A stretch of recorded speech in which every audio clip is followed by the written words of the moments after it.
여러분 반갑습니다. 역사탐정입니다. 이번 영상에서는 역사가 왜 중요한가, 또 이 역사가 잘못 전개되었을 때에 우리 민족과 이 나라의 미래가 암울하게 된다고 하는 것을 말씀드리는 시간을 갖도록 하겠습니다.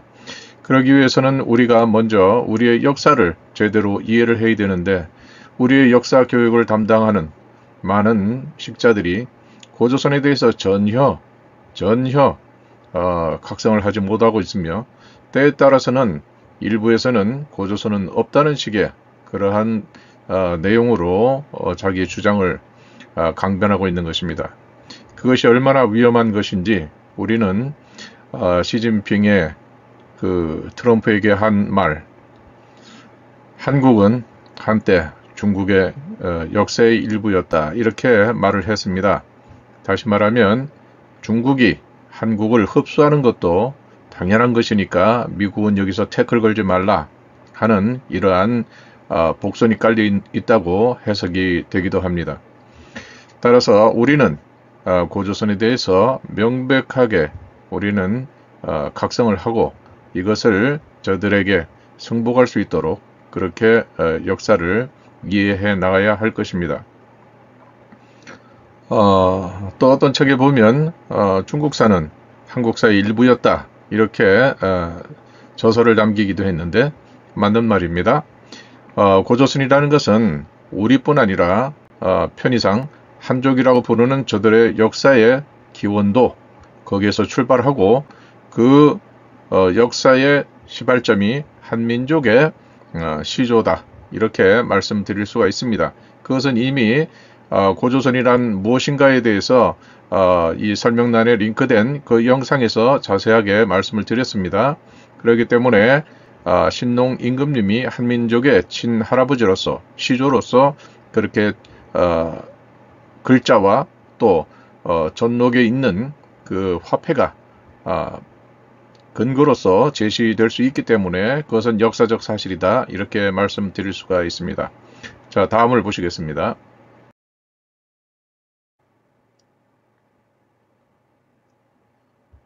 자, 여기에 있는 이 글은 제가 누누이 말씀을 드리고 강조하는 것입니다. 이 조선이라는 기본 개념을 알지 못하면 그 이후에 설명되는 모든 내용들은 다 허구에 지나지 않는 것입니다. 그래서 조선이라는 것은 무엇이냐, 그것을 어떻게 돼서 그것이 국호가 되었는가, 그것에 대해서 아주 자세하게 영상을 남겼습니다. 그러니까 설명란에 있는 링크, 그것을 클릭하시거나 복사하셔서 그 고조선에 대한 개념을 명백하게 이해를 하시기 바랍니다. 자, 우리 역사의 현주소, 강원도 중도의 고대 유적 파기와 말살, 이렇게 되어 있는데, 강원도 춘천의 중도에 보면 거기에서 기원전, 그러니까 지금으로부터 한 8,000년이 넘는 그 역사를 자랑하는 세계적인 고대 도시 유적이라고 볼 수 있는 그 유적이 발견되었고, 거기에서 또 10,000점이 넘는 그러한 그 유물들이 발견되었습니다. 그럼에도 불구하고 레고랜드인가 이것을 하기 위해서 파괴에 가까운 그러한 행태가 벌어진 것입니다. 이것은 해외에 있는 고고학을 하는 여러 학자들도 이 중도 유적이 얼마나 중요하다는 것을 인정하고 있는데, 우리는 정작 돈에 눈 멀었는지 정작 우리 민족의 기원을 알려줄 수 있는 이 유적과 유물을 엉망으로 만들어 놨습니다. 특히 거기에서 발견된 고인돌이라든가 이런 것을 다 해체시켜 가지고 잡석으로 처리하는 이러한 참 망동을 하고 있습니다. 참 안타까움을 넘어서 분노를 금할 수 없는 그런 상황이다, 이렇게 말씀드릴 수가 있습니다. 자, 그러면 여기 중도 유적은 강원도 춘천시 중도에 있는 청동기 시대와 원삼국, 삼국시대의 대규모 마을 유적이다. 신석기 시대의 화덕자리와 구덩이 유구, 고구려와 관련된 무덤도 확인되었다. 중도 유적은 1300개에 달하는 잽터를 비롯해서 방어 시설인 환호와 고인돌, 경적지 등으로 구성된 우리나라 고고학 역사에서 최대 규모를 갖는 청동기 시대 유적이다. 그리고 원삼국, 한성백제 시기의 중도 유적은 환호와 경작제를 갖춘 대규모 마을에 해당하며 고구려와 관련된 무덤의 존재를 통해서 볼 때 춘천 지역의 역사적 성격을 이해하는 데 중요한 유적으로 평가된다. 자, 여기서 보면 제일 참 못마땅하고 또 이것을 마치 학술적인 그런 용어인 것처럼 이렇게 쓰고 있는 원삼국. 우리나라 역사에 원삼국이 있었습니까? 이런 말은 아무것도 모른다는 고해성사나 다름없는 표현입니다. 삼국이라고 하면 고구려 백제 신라를 말하는 것 같은데 거기에 가락국은 반드시 들어가야 됩니다. 그리고 그 유물들이 모두 다 공통적으로 자신들의 시조가 전신 하나님, 곧 신농 임금님 유물 유적의 그 글자, 고조선 시대의 글자로 그대로 고스란히 표현을 해놓고 있습니다. 제가 올린 영상 상당수가 다 고대의 문자로서 표현된 그러한 유물들이다 하는 것을 설명드리고 있습니다. 자, 중도 유적의 고고학적 양상은 2013년에서 17년의 발굴 성과를 중심으로 살펴보면 다음과 같은 점이 주목된다. 중도 유적의 인간의 점유가 시작된 것은 신석기 시대로 화덕자리 1개, 구동 6개가 확인됐고 절대 연대 측정 결과 그 시기는 서기전 2620년에서 2020년 이 사이로 이렇게 나온 것입니다. 그럼 여기 보면 600년이나 이게 그 오차가 있다는 얘기인 것 같은데 이 고대 근문을 가지고 이렇게 해석한 고조선의 연대 그 실질적인 고조선의 연대는 이 26세기 초반 이렇게 나타나게 됩니다. 여기서 보면 이 범위 안에 들어가 있기 때문에 이 절대연대 측정 결과는 사실 정확하다 이렇게 말씀드릴 수가 있겠습니다. 그리고 이 절대연대 측정 결과는 삼국유사에 있는 단군조선 2333년보다 앞선 것입니다. 2333년 이렇게 됐으면 대략 한 300년가량 더 올라가야 됩니다. 다시 말하면 단군조선 이것을 고조선이라고 했다고 하는 것은 실질적으로 고조선의 역사가 위에 300년 이전에 시작이 되었고 그 후에 고조선이 해체가 되면서 그 고조선의 후예 중에 나라를 세운 단군이라는 존재가 그 위에 나는 이러이러한 선조들이 세운 나라 그 과정을 거쳐서 내가 세운 나라를 그분들의 당시 고조선 실질적인 고조선 시대의 상형 문자 초기 근문 그것으로 조합을 순서대로 해서 나왔을 때에 바로 이렇게 조선이라는 글자가 형성이 된다. 나는 그분들의 후손이면서 그분들의 정통성을 계승한 그러한 조선의 후예다. 이렇게 말하는 것입니다. 다시 말하면 한민족의 시작은 단군 조선이 아니라 그 이전에 이미 있었습니다. 그렇기 때문에 반만년의 역사다 하는 것은 타당성이 있다 하는 것을 말씀드릴 수가 있습니다. 그런데 우리나라 학자들은 고조선은커녕 우리나라 역사를 갖다 깎아먹지 못해서 안달이 났는데 참 안타까우면서도 한심한 노릇입니다. 자, 그럼 한번 보시겠습니다. 자, 이것이 유물이 출토된 그 무덤과 여기 귀걸이가 금귀걸이가 있는데 이것은 고구려 양식으로 되어 있습니다. 다시 말하면 이 지역이 후대에는 고구려의 지배하에 있었다 하는 것을 알 수가 있습니다. 바로 이것이죠. 자, 이것은 불꽃 모양이고 이것은 원형입니다. 이거는 입체적인 3D의 원형입니다. 그리고 다 여기에 이렇게 보면 둥근 태양을 나타내고 있습니다. 그래서 이 자체가 바로 천신 하나님의 자손, 천신 하나님의 형상이고 그 자손들이 이렇게 많이 번성해서 이 고구려뿐 아니라 한민족 계열의 모든 나라들은 자신이 다 전신, 신농 하나님의 자손이다 하는 그것을 유물에 남기고 있습니다. 여기에 있는 동그란 원들은 다 해라는 최초의 근문의 형식으로 이렇게 귀걸이를 만든 것입니다. 그러니까 이 천신 하나님과 그 다음에 이 불임금님이기 때문에 불꽃 모양으로 이렇게 표현을 했죠. 그래서 이것은 신농 임금님의 그 상징을 여기에 표현을 해서 귀걸이를 만들었다. 이렇게 볼 수가 있습니다. 또 보시겠습니다. 자, 여기에서 보면 중도에서 출토된 석촉과 비파용 동검 이렇게 파손되는 모양인데, 여기에 보면 이렇게 중심부에 이렇게 직선으로 이렇게 되어 있습니다. 이것은 청동기뿐 아니라 돌칼이 발굴되면 거기에도 반드시 이렇게 직선이 되어 있습니다. 이것은 천신 하나님을 나타내는 기본 글자입니다. 신이라는 글자입니다. 신이라고 하는 것은 역사상으로 신농 임금님 한 분밖에 없는 것입니다. 그리고 제가 청동기 비파형이라고 하는데 사실 비파형이 아니고 삼신형 검이라고 이렇게 설명을 해야 옳은 것입니다.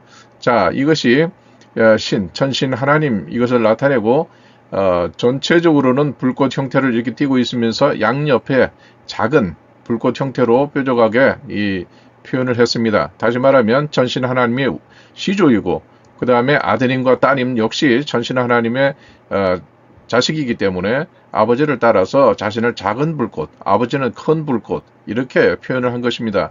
이것은 제 얘기가 아니라 대문구 문화의 그 토기, 그 다음에 각종 유물에 새겨진 그 방식을 그대로 고스란히 이어서 이것을 비파형 동검, 소위 말하는 비파형 동검이라고 이렇게 만들었던 것입니다. 그래서 글자를 모르면 그냥 보이는 대로 뭐 말할 수밖에 없죠. 뭐 글자를 모르는데 어떻게 하겠어요?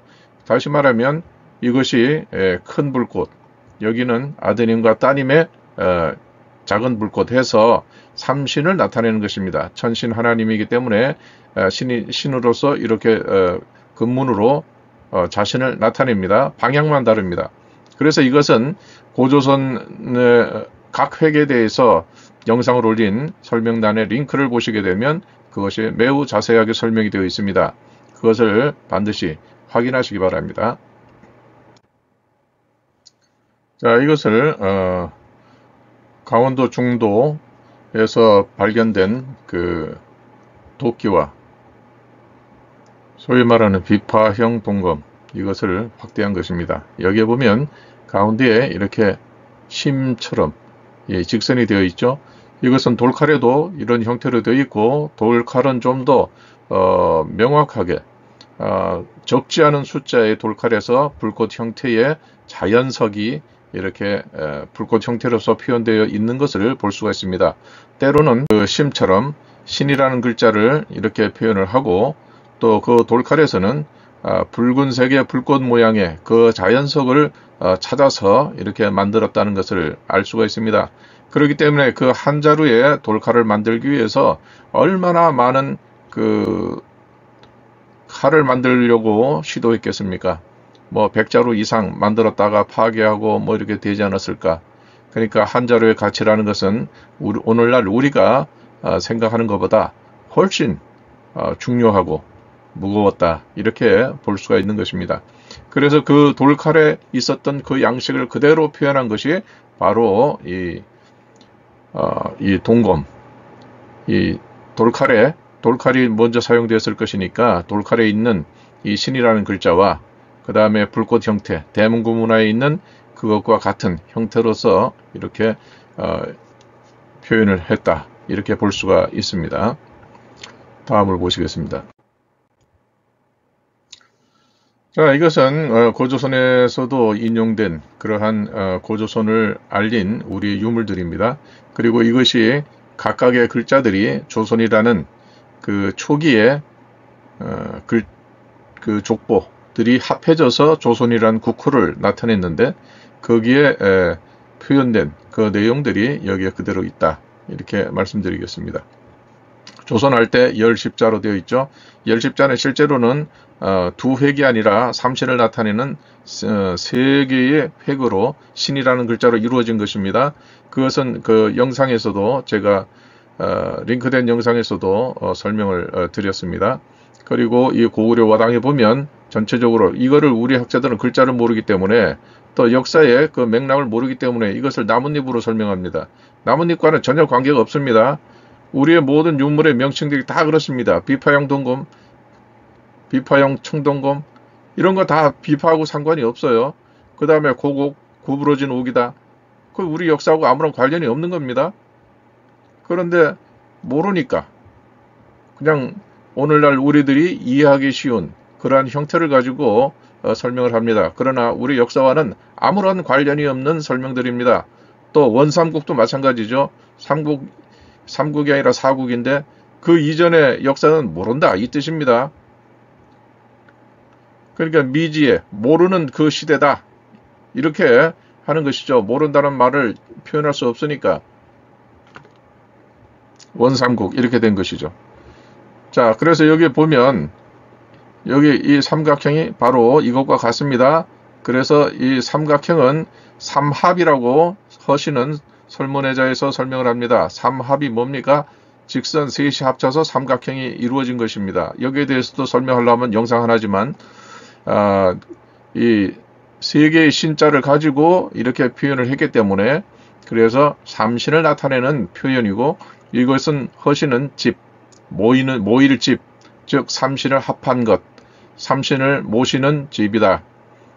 이렇게 그러니까 이게 종묘의 기원이다. 이렇게 설명을 할 수가 있겠습니다. 그래서 이 삼신의 표현을 별도로 이건 합해서 하나의 글자로 만들었지만 각각의 글자를 이렇게 금관이라든지 이 금동관 이렇게 만든 거기에서도 반드시 시조를 나타내는 이 표현이 있습니다. 그리고 시조의 그 상징물이 되는 불꽃과 태양 이것이 여기에 다 표현이 되어 있습니다. 여기도 마찬가지로 자 불이 있고 그 다음에 삼신의 표시가 있고 태양을 나타내는 원들이 이렇게 있습니다. 각각 다 이렇게 되어 있습니다. 이것은 조선이라는 글자에 우리가 열십으로 보고 있는 그러니까 조선의 조라는 글자, 국호, 조라는 글자의 좌변을 여기에 당시에 고조선 시대의 방식으로 풀어서 이렇게 표현을 한 것입니다.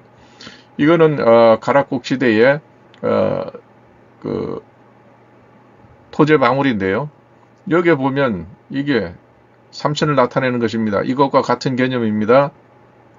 그 다음에 이 삼신을 합해서 하나로 만들었을 때 여기에 이렇게 되어 있습니다. 그 다음에 이것은 횡으로 된 이 신이라는 글자는 뉘조, 따님 뉘조를 나타낸 것이고 뉘조가 낳은 아들 소호금천씨는 바로 앞에 먼저 삼신이 있었고 다음 세대이기 때문에 상하대칭으로 해서 역삼각형으로 이렇게 만든 것입니다. 그 다음에 여기에 보게 되면 이것은 달인데요. 이 달은 바로 아드님은 소호금천씨, 그 다음에 그 딸들은 여기에 다시 달로서 이렇게 표현을 한 것이죠. 자, 여기 규면화 혹은 도깨비 이렇게 표현되는 이 유물에 보게 되면 눈썹 부위에 있는 이것이 바로 여기에 있는 우리가 읽는 기자의 본래의 형태죠. 좌우 대칭으로 되어 있습니다. 그래서 이걸 기자를 나타낸 것인데 이것은 삼신 다음의 사람, 즉 여기에 보면 소호금천 씨가 이 기자죠. 이 기자보다 앞선 시대의 사람이기 때문에 자신의 아버지가 되는 황제를 나타낸 것이 아닌가 이렇게 추정을 하게 됩니다. 그리고 여기에 기자가 있습니다. 아버지 계시. 아버지 계시는 무엇입니까? 여기에 보면 석검, 돌칼에 보게 되면 여 삼신을 나타내는 것이 있고 그 다음에 이 태양, 이 삼신이 바로 태양, 천신 하나님의 자손들 또 천신 하나님을 시조로 하는 그 인물들을 여기에 이렇게 상징적으로 표현을 하고 있고요. 그 다음에 여기에 계자가 여기 있습니다. 여기 계자가 있는데 이 계자는 계시 형제 네 분이 계십니다. 첫째, 둘째, 셋째, 넷째가 있는데 우리가 잘 아는 부여는 넷째, 큰 어머니에게서 낳은 막내가 되겠습니다. 그래서 그 넷째가 이렇게 되어 있고 이것은 셋째의 표시로 이렇게 볼 수가 있습니다. 아무튼 이 계자로서 표현되는 그 인물이기 때문에 바로 소금천씨 그 다음에 제위를 받은 사람이 고향임금님의 아드님이 계시 이렇게 됩니다. 그러니까 여기에 보면 1대, 2대, 그 다음에 3대, 4대, 5대가 됩니다. 그러면 돌칼에 새겨진 것은 삼신과 그 다음에 5대째 인물이 있고 이 위쪽에도 뭔가 이렇게 그 활처럼 되어 있는 그런 형태로서 표현된 인물이 나옵니다. 그런데 이것이 탁분을 뜨지 않았기 때문에 정확하게 이것을 특정할 수가 없습니다. 아무튼 현대로서 해독할 수 있는 것은 바로 삼신과 천신 하나님과 그 아드님 따님, 그 다음에 여기 고향 임금님의 아드님이 되는 계시, 여기에 이렇게 표현되어 있습니다. 즉 돌칼에 이 족보가 새겨져 있었다, 이렇게 말씀드릴 수가 있습니다. 그 다음에 이거 양양 오산리에서 발견된 이 삼신을 나타내는 것이죠. 그래서 이것이 다 고조선에서 조라는 글자에 사용된 그러한 각각의 획에 해당되는 글자들이 이렇게 유물에 표현되어 있다. 그러니까 이 유물에 표현된 인물을 통해서 이 신라 사람, 고구려 사람, 또 중도에서 있는 그 인물들이 자신의 직계 선조를 어떻게 인식했는가, 그것을 살펴볼 수 있는 그런 중요한 유물이다, 이렇게 말씀드릴 수 있습니다. 이거 말고도 또 조선을 구성하는 그러한 인물에 대한 유물이 적지 않습니다. 제가 영상마다 이렇게 보게 되면 설명을 드렸습니다. 자, 그 다음에 여기 보면 조선이라는 글자입니다. 아까 앞에서 금동관이나 이 금관, 거기에 새겨져 있는 이 글자, 이것이 삼신을 나타내는 글자입니다. 그래서 이것은 허신은 철이라고 읽는다, 이렇게 설명을 했지만, 또 문자학자들은 철이라고 허신은 설명했지만 이거는 초라는 글자로도 읽을 수 있을 것 같다, 이렇게 의견을 내고 있습니다. 왜냐하면 초라는 것은 풀초자로 우리는 지금 이해하고 있지만 본래의 의미는 시작, 처음, 기원, 이런 것입니다. 출발이 되는 것입니다. 즉 조선이라 하는 이 국호는 삼신으로부터 출발됐다. 그 정점은 천신 하나님, 신농 하나님께 있다. 그러니까 신농 하나님을 출발점, 기원으로 해서 삼신을 거쳐서 그 다음에 이 고향 임금님을 거쳐서 이렇게 한민족의 북의 족보를 골라서 형성한 나라가 조선이라는 것입니다. 다시 말하면 혼인의 족단이 되는 황제 족단은 여기서 배제가 된 것입니다. 조선이라는 국호에는 상대 족단이 없습니다. 다시 말하면 이미 조선이라는 이 글자가 성립이 된다 하면은 그것은 모계 쪽, 그쪽은 배제가 된 상태고 부계를 위주로 해서 국호로 이렇게 문자를 만들었다, 이렇게 볼 수가 있는 것이죠. 그렇기 때문에 이것은 이미 고조선 시대의 모계 사회의 형태가 붕괴되고 그것이 부계 사회로 전환이 되면서 이 고조선을 같이 경영을 했던 모계 쪽의 그 시조는 이 국호에서 삭제시켜버린 것이다, 결별했다, 이렇게 볼 수가 있습니다. 황제 족단과 신농 임금님, 이 족단이 양족이 같이 나라를 운영하다가 어떤 원인에 의해서 서로가 결별을 하게 되고 그 이후로 부계 사회로 또 전환이 되면서 당시에 그 근무는 여기에서 사용하지 않았다, 배제되었다, 이렇게 볼 수가 있습니다. 자, 그래서 이 삼신의 시발점이 되는 최초의 인물, 정점에 있는 인물은 바로 이 신이라는 글자입니다. 세워진 이 직선은 신이라는 글자입니다. 그렇기 때문에 여기에 나오는 삼신 중에서 중앙에 있는 직선, 이것이 바로 이 고조선 시대의 화폐, 그것이 여기에 이렇게 표현되어 있는 것입니다. 자, 그 다음에 여기에 보면 이것이 송나라 때인가 그때 그 조라는 글자인데요. 여기에 보면 삼신을 나타내는 게 있죠. 근데 여기선 삼신을 나타냈으면서 불화자로도 이렇게 표현이 되었습니다. 왜 불화자일까요? 천신, 신농, 임금님은 자신의 상징의 태양입니다. 그리고 또 불임금님이기 때문에 염제라고 불렀습니다. 그래서 태양 신이면서 염제, 불임금님으로 이렇게 역사에서는 기록을 하고 있고, 그래서 불을 관직명으로 했다 하는 것이 있습니다. 그 다음에 그 천신 하나님의 자손으로 인식하고 있는 역사적 인물들은 다 자신을 해에서 태어났다 혹은 아래서 태어났다, 이렇게 자신을 밝힙니다. 왜냐하면 알이라는 것은 해의 우리말이기 때문에 그렇습니다. 그래서 광개토대왕 그 비문에도 일월지자 이렇게 되어 있죠. 일월을 나타내고 있습니다. 일이라는 것은 천신 하나님, 월이라고 하는 것은 천신 하나님의 따님이 되는 그 뉘조, 양잠신 뉘조를 알리고 있습니다. 자, 그래서 이 삼신을 나타내는 세 개의 직선을 보게 되면 천신 하나님은 중앙을 차지하는 신이 되고 천신이 되고, 따님은 양잠신 뉘조로서 누에를 치는 이 모양을 여기에 이렇게 표현을 해두었고, 그것이 옆으로 누운 이 신이라는 글자가 됩니다. 그래서 이것은 땅 지자로도 읽습니다. 땅이면서 흙으로 이렇게 표현을 하게 됩니다. 흙토자에도 이 글자가 들어 있습니다. 그렇기 때문에 따님은 이렇게 횡으로 된 신이라는 글자를 가지고 자신을 표현했습니다. 고대에는 누군가 어떤 인물이 있으면 대칭으로 해서 자기는 그 다음 사람이다, 이렇게 다음 세대의 사람이다, 이렇게 표현을 합니다. 그래서 상하대칭이나 혹은 좌우대칭 이렇게 표현을 하게 되는데, 이 신이라는 글자는 상하대칭으로 하게 되면 똑같은 수직선이 되기 때문에 여기선 좌우로 이렇게 90도 이렇게 눕혀서 따님을 나타냈습니다.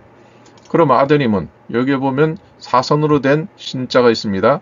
바로 이것은 그 희화씨, 아드님이 되는 희화씨를 여기에 표현한 것인데, 이 세 분이 합쳐져서 이 조선이라는 이 우리가 지금은 열십자로 이렇게 보게 되지만 열십자가 아닙니다. 본래에는 이것이 세 분을 나타낸 것입니다. 그래서 삼신을 이렇게 나타낸 것이죠. 이것도 링크된 영상에 자세하게 설명을 했습니다. 자, 그 다음에 조선할 때에 여기에 보면 삼신이죠. 이런 형태로 된 것은 금관입니다. 이것은 한나라 때의 방식으로 이 금관, 신라kum관을 만들었습니다. 그 다음에 여기에 보면 그냥 태양을 나타내는 이것만 가지고도 해라고 볼 수 있는데, 여기에 옆으로 된 이 신이라는 글자가 들어있는 것은 바로 이 따님으로 대표되는 양잠신, 또 양잠신과 혼인한 황제 족단을 이렇게 상징하는 것이죠.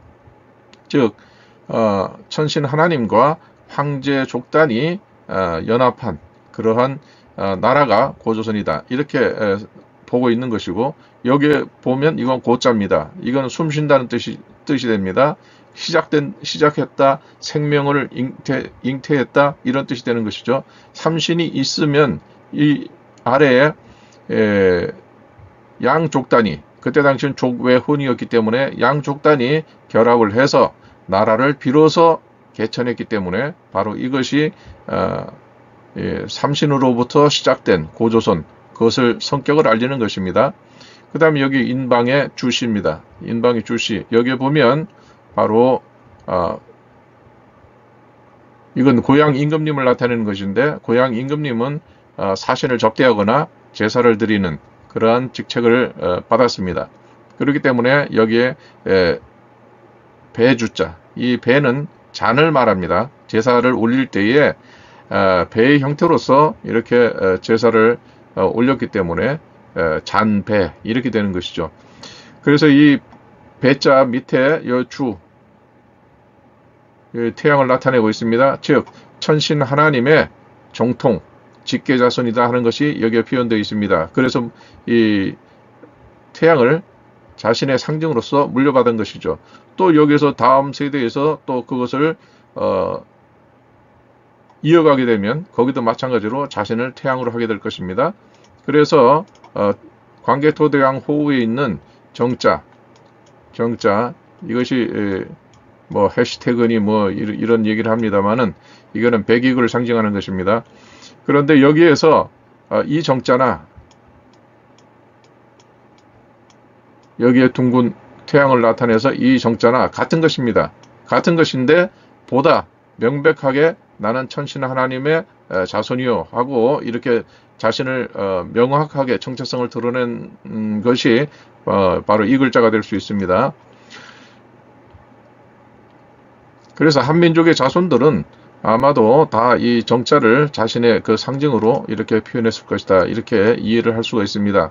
그래서 첨성대에 그 제일 윗부분에 정자가 이렇게 표현되어 있는데 그 정자의 정체가 뭐냐, 이것에 대해서 이해를 하고자 하는 노력들이 많았지만 결국은 별을 관측하는 것도 아니고 여러 가지로 실패를 했습니다. 그러나 제 개인적인 소견으로는 아마도 고구려와 마찬가지로 신라도 자신이 백익을 선조로서 인식하고 있었다 하는 그 표현이 아니겠나, 이렇게 추정을 해봅니다.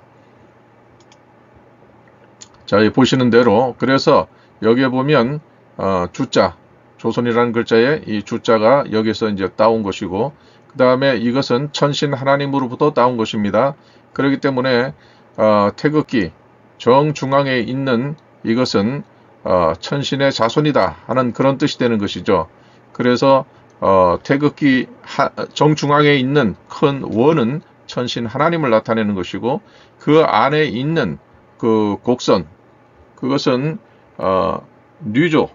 뉘조의 양잠신을 상징하는 그런 표현이 됩니다. 즉 고조선의 시작은 그렇게 되었고, 이것이 한국으로 전환이 되면서 그때는 북의 사회가 돼서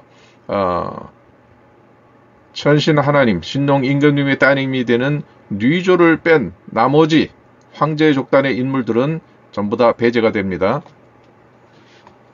그러니까 이미 결별이 되었으면서 북의 사회로서 북의 혈통을 중심으로 해서 이렇게 국호를 삼았다, 이렇게 볼 수가 있습니다. 자, 여기서도 보게 되면, 자, 이건 여러 차례 제가 설명을 드렸습니다. 자, 여기에 이제 삼신 나타내고, 그 다음에 여기엔 탁본에는 제대로 안 되어 있는데 이게 기자로 되어 있는 것입니다. 기자로 되어 있어요.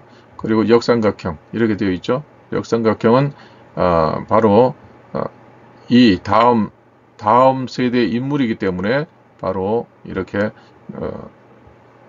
상하대칭으로 역삼각형으로 표현을 했습니다. 그 다음에 여기에 보면 할아버지 주씨 이렇게 되어 있죠. 이 주씨라고 되어 있는 것은 바로 여기에서 이렇게 따온 것입니다. 여기에 주씨가 있고, 그 다음에 주씨의 상징이 바로 여기에 이렇게 표현이 된 것이죠. 그 다음에 다음 세대, 고향 임금님의 다음 세대 4대째 인물 계씨가 있는데, 이 계씨는 바로 여기가 부모가 되고 이건 자식이 됩니다. 바로 이 계씨가 여기 이렇게 표현이 되는 것이죠. 자, 이건 신라의 팔뚝가리개인데요. 여기도 보면 전체적으로 이렇게 불꽃 형태로 되어 있습니다. 가운데는 이렇게 원형으로 되어 있고, 그 다음에 이 중앙에 보게 되면 내리근 수직선이 있습니다. 이것을 표현한 것입니다. 천신 하나님을 나타낸 것이고, 거기에 천신 하나님의 상징이 되는 태양을 이렇게 했습니다. 삼신파, 자신을 태양으로 자신을 나타냅니다. 왜냐하면 원조가 신농 임금님이고 아드님과 따님은 아버지를 따라서 자신이 태양의 자손이다. 그래서 우리 역사 문헌에서는 수없이 알에서 태어났다, 해에서 태어났다, 햇빛이 비쳤다, 뭐 여러가지 해와 관련된 상징들을 문헌에 표현하고 있습니다. 그것은 자신이 천신 하나님의 직계자손이다 하는 것을 알려주는 것입니다. 그래서 여기에 보게 되면 신이란 글자가 있고, 그 다음에 여기에 태양을 이렇게 표현을 했습니다. 그러면 삼신이면은 태양 3개를 표현해야 될 텐데 왜 여기에서는 하나만 했느냐? 가장 중요 순위에서 아드님과 따님은 태양을 생략할 수 있지만 천신 하나님은 태양을 상징할 때에 절대로 뺄 수 없는 그런 인물이 됩니다. 그렇기 때문에 여기서 하나만 표현했다 이렇게 하면 이것은 천신 하나님을 나타낸 것입니다. 그래서 이것은 천신 이렇게 읽을 수가 있죠. 만약에 따님이나 아드님을 이렇게 태양으로 나타내고자 했다 하면은 이것은 이 따님 같은 경우에는 횡으로 된 신이라는 글자이니까 이 신은 횡으로 된 것과 이 태양이 합쳐져서 이렇게 표현이 될 것입니다. 또 이 아드님도 마찬가지고요. 그런데 역사에서는 이 두 분은 삼신으로서 나라를 시작했다고 하는 그 멤버로서 중요성은 갖고 있지만 천신 하나님이 독점적인 그러한 상징으로서 표현됩니다. 즉 천신 하나님을 빼고서 아드님 따님만 이렇게 표현하는 경우는 매우 드물다, 이렇게 볼 수가 있겠습니다. 자, 확대해 보면 더 분명하게 나타납니다. 이게 신이라는 글자가 이렇게 나타나죠. 이것이 바로 고조선 시대의 청동화폐, 거기에 있는 것을 그대로 따온 것이고, 이것은 신라뿐만 아니라 부여도 마찬가지고 백제도 마찬가지고 또 고구려는 또 말할 것도 없고, 그 다음에 이 가락국 마찬가지고요. 그 토제방울에서 읽는 것처럼 가장 고조선의 역사를 정확하게 그렇게 표현한 것은 여러 가지 유물이 있지만, 제가 볼 때에는 고려형 토제방울이 가장 정확한, 현재까지 발견된 유물 중에서는 가장 정확하고 많은 내용을 담고 있다. 이건 역시 제가 영상으로서 올렸습니다. 그렇기 때문에 필요하신 분은 그 영상도 검색을 해서 찾아보시면 되겠습니다. 토제방울 검색하시면 됩니다. 그래서 이 보게 되면 이 시조 인식이 고대인들은 한 점의 흐트러짐도 없고 매우 정확하게 고조선을 인식하고 있었습니다. 다만 우리가 그 명맥이 끊어지면서 이 고대 근문에 대한 이해가 신봉사처럼 돼가지고 우리는 눈앞에 있는 글자를 읽지 못하고 있습니다. 신봉사 앞에 아무리 좋은 금덩어리가 있다 할지라도 그것은 없는 것과 같습니다. 안 보이니까. 고조선에 대해서 정확하게 또 매우 자세하게 설명을 남겼다 할지라도 문명자들에게는 고조선은 없는 것입니다.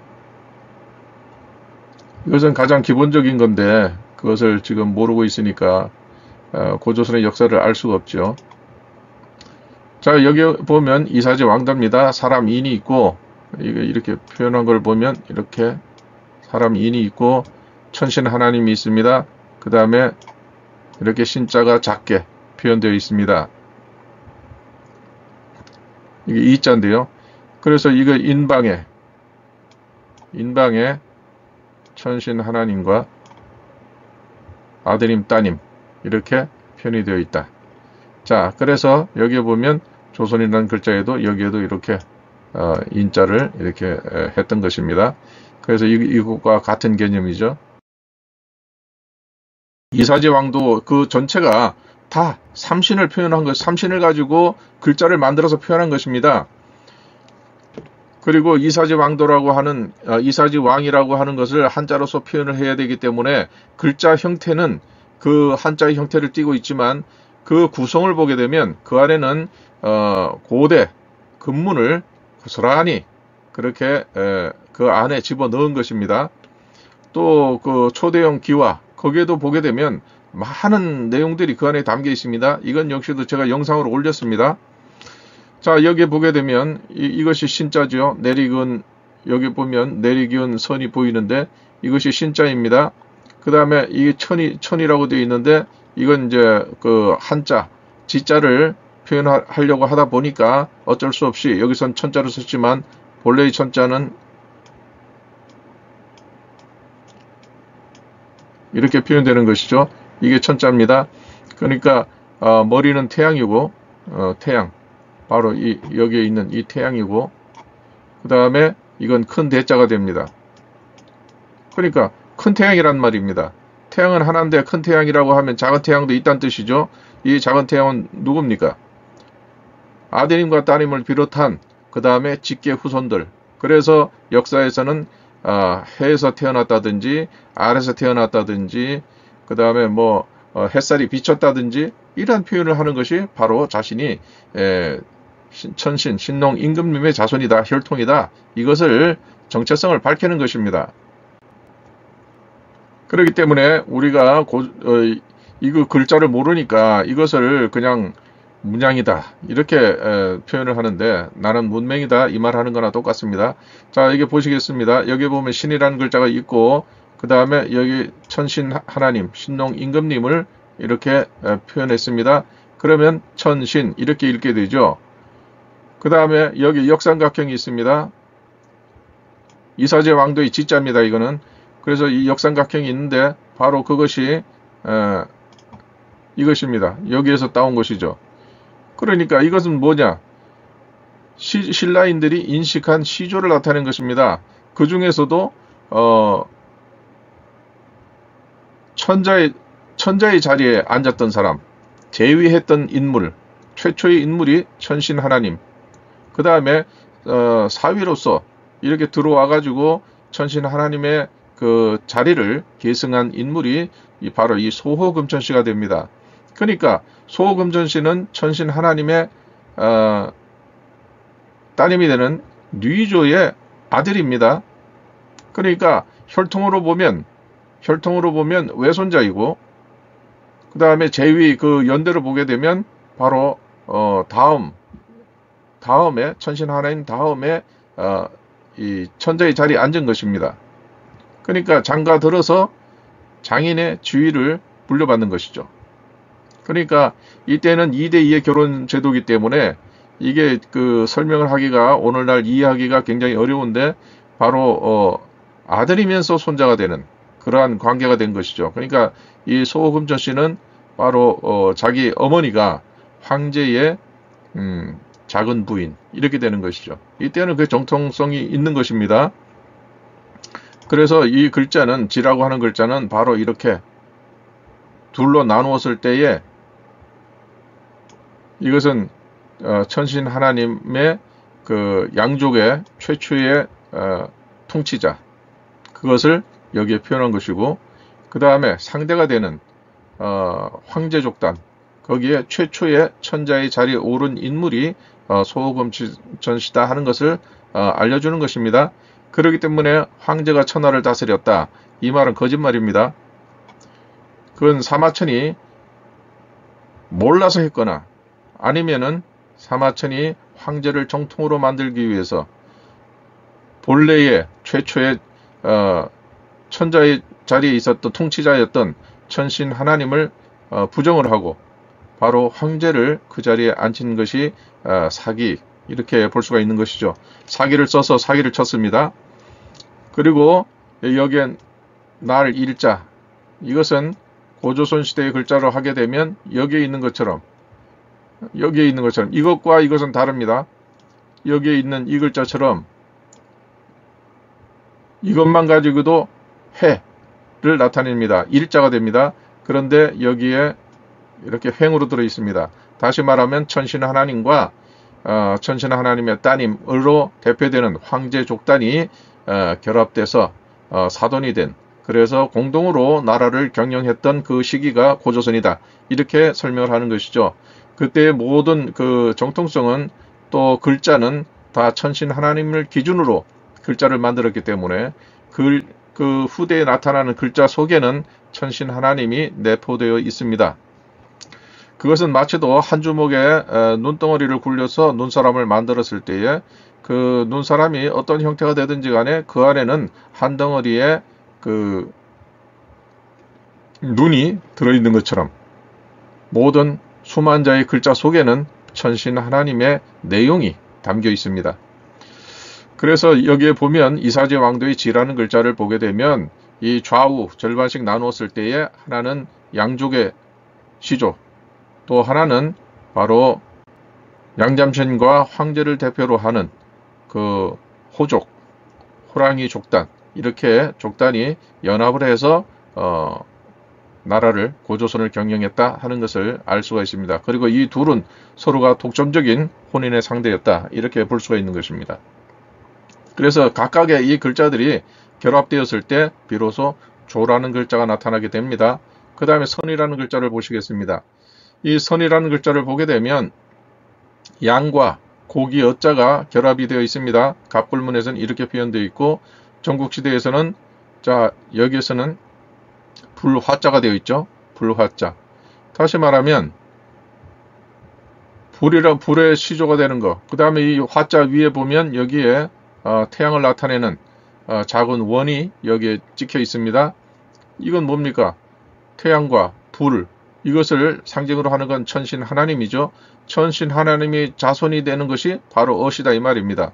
또 양을 상징으로, 양족의 그 수장이었기 때문에 그 양과 불과 여기 태양, 이 세 가지가 다 천신 하나님을 나타내는 것입니다. 어떤 곳에서는 발을 가지고 표현하기도 합니다. 또 어떤 것에서 눈을 가지고도 표현합니다.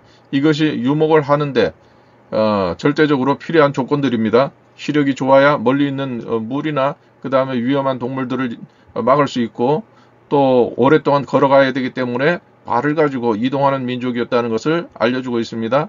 그래서 여기에 보면 천신 하나님의 상징이 되는 불과 태양과 양을 결합을 해서 선이라는 글자를 만들었던 것입니다.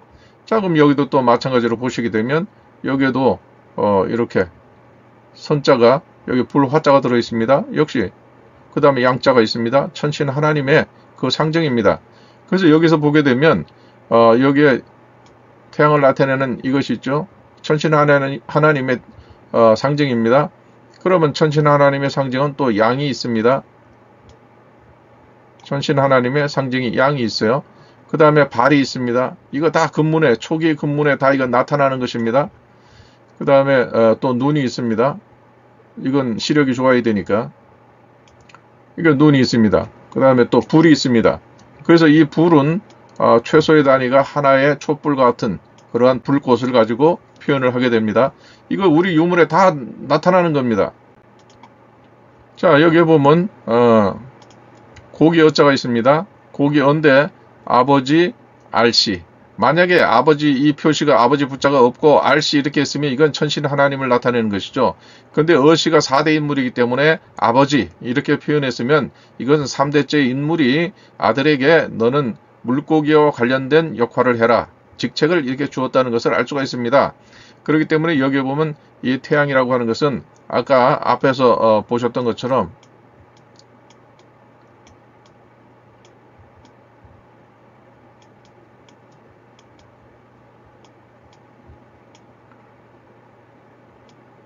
소금천시 제사, 그 다음에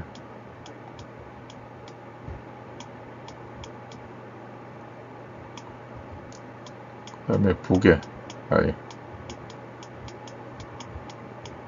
부계 이렇게 되죠. 아버지 부계 이렇게 족보가 나타나게 됩니다. 그랬을 때에 여기에 보게 되면 알씨가 바로 여기에 나오는 이 알씨가 되는 것입니다. 그러니까 어씨는 아들이기 때문에 계씨 형제 중에 한 분이 되는 것입니다. 자, 또 다른 글씨를 보겠습니다. 여기 보면 날 1, 그 다음에 고기 아버지 신. 이때의 아버지는 고대에는 친아버지와 또 장인 이것을 구별하지 않고 동등하게 이렇게 인식을 했습니다. 구별은 했지만 차별은 전혀 없었습니다. 그래서 이 어씨의 장인이 되는 것이 바로 제국고신입니다. 그래서 장가 갔을 때에 또 이렇게 너는 어씨다, 너는 어씨다, 똑같은 어씨다. 그런데 여기에 보면 양잠신 뉘조의 상징이 되는 신자가 포함된 일자를 이렇게 표현을 했습니다. 그 다음에 이것을 대용해서 쓸 수 있는 게 여기 있는 것과 다 같습니다.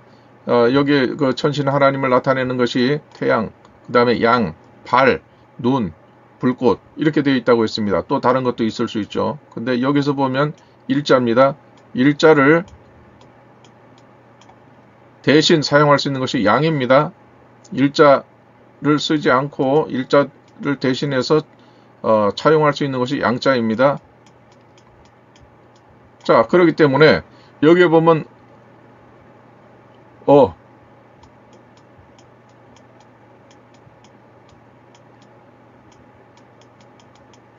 어가 되죠. 그 다음에 여기에 이제 양자를 가지고 여기서는 양자를 썼지만 여기처럼 양자를 쓰게 되면 대신 쓰게 되면 조선할 때 선자가 되는 것입니다. 그래서 선이라고 하는 것은 바로 이 글자나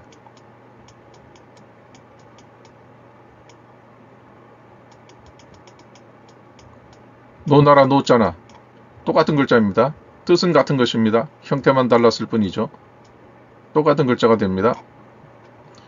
그렇기 때문에 노나라가 조선이었다 하는 것을 알 수가 있겠고, 그 다음에 산해경에서 산동과 바레만 일대를 차지했던 나라가 조선이었다 기록한 것이 옳은 것입니다. 그리고 설문해자에서도 아사달 할 때 아왈 곡부 이래 해가지고 곡부 땅이 도읍지였다 이렇게 설명을 하고 있는 것입니다. 그리고 정확하게 맞아떨어지는 것이죠. 이 상황들이. 자, 그 다음에 여기 보시게 되면 여기서 우리가 알 수 있는 것은 물고기 이렇게 했지만 이게 물고기가 아니라 물과 관련이 있는 수산과 관련이 있는 직책을 맡은 사람 이렇게 사람을 나타내는 것이라는 것을 우리가 이해를 해야 됩니다. 그래서 이분이 상당히 고조선 시대에 중요한 역할을 했기 때문에 이분도 굉장한 권력을 쥐고 있었죠. 그래서 오늘날 이 후손들이 다 이분을 추앙을 하면서 우리가 뭐 차를 산다든지 뭐 어떤 중요한 것들을 이렇게 가지게 되었을 때에 마른 부고를 놓고 뭐 이렇게 부적처럼 쓴다든지 하는 것도 다 이것과 관련이 있다고 이렇게 볼 수가 있겠습니다. 자, 어쨌거나 이 물고기라고 해서 물고기로 보면 안 되고 이 물고기와 관련이 있는 그러한 인물이다 하는 것을 알 수가 있습니다. 바다와 관련이 있거나 물과 관련이 있는 그런 직책을 맡았던 인물 이렇게 볼 수가 있는 것이죠. 자, 그래서 여기에 보게 되면 물고기가 아니라 사람이기 때문에 여기에서 보면 맛백자를 썼습니다. 백부할 때 백, 그 다음에 백선 그러니까 조선할 때 이 선자입니다. 백선, 백부가 되는 선, 물고기 이 인물이 여씨를 위해서 이 금문이 쓰여진 청동 기물을 만들었다 이렇게 되어 있는 것이죠. 그러면 이 여씨는 누구냐? 본래 여씨는 이것은 인물들이 이렇게 왼쪽을 향하게 되어 있는데 이건 오른쪽으로 되어 있습니다. 그렇기 때문에 이것은 좌우 대칭으로 했기 때문에 바로 5대째 인물쯤 된다 이렇게 우리가 유추해 볼 수 있습니다. 그렇기 때문에 자기의 그 아들뻘 되는 거기에 이렇게 여씨를 위해서 이 청동 기물을 만들었다 이렇게 설명할 수가 있는 것입니다. 그러면 이 백부라는 것은 무엇이냐? 백부라고 하는 것은 바로 결혼 전에는 자신의 외삼촌이었다가 결혼 후에는 장인이 되는 그러한 인물입니다. 자, 그래서 여기 양이라는 것이 이게 우리가 한사군이 설치된 이후로 단군 조선이 사라진 것으로 이렇게 오해를 하고 있는데 이것은 기원전 3세기에 고평 지역에 고평 단군이 있었습니다. 고평 단군이라는 인물이 있었는데 거기서 이렇게 기념을 해가지고 만든 것이고 양 머리 위에는 매미가 있습니다. 이 매미는 어떤 매미를 상징으로 하는 인물 그것을 나타낸 것입니다. 그 인물이 누구일까요? 이건 설명이 좀 길어지니까 뭐 다음 기회로 보기로 하고요. 그 다음에 이 조선시대까지만 해도 바로 이렇게 양에 대해서 이렇게 그 상징성이 이렇게 전해져 내려오는데 여기에 보면 언뜻 보면 양이죠. 언뜻 보면 양이지만 이 구성된 뿔이라든지 귀의 모양이라든지 이런 것들을 보게 되면 그 다음에 여기에 새겨진 그러한 그 고대 글자들을 보게 되면 다 자신의 정체성을 표현한 것이 되어 있습니다. 즉 고대의 자신의 시조, 인식이 양이라고 하는 동물 각 부분마다 이렇게 표현이 되어 있습니다. 정체성을 나타낸 것이죠.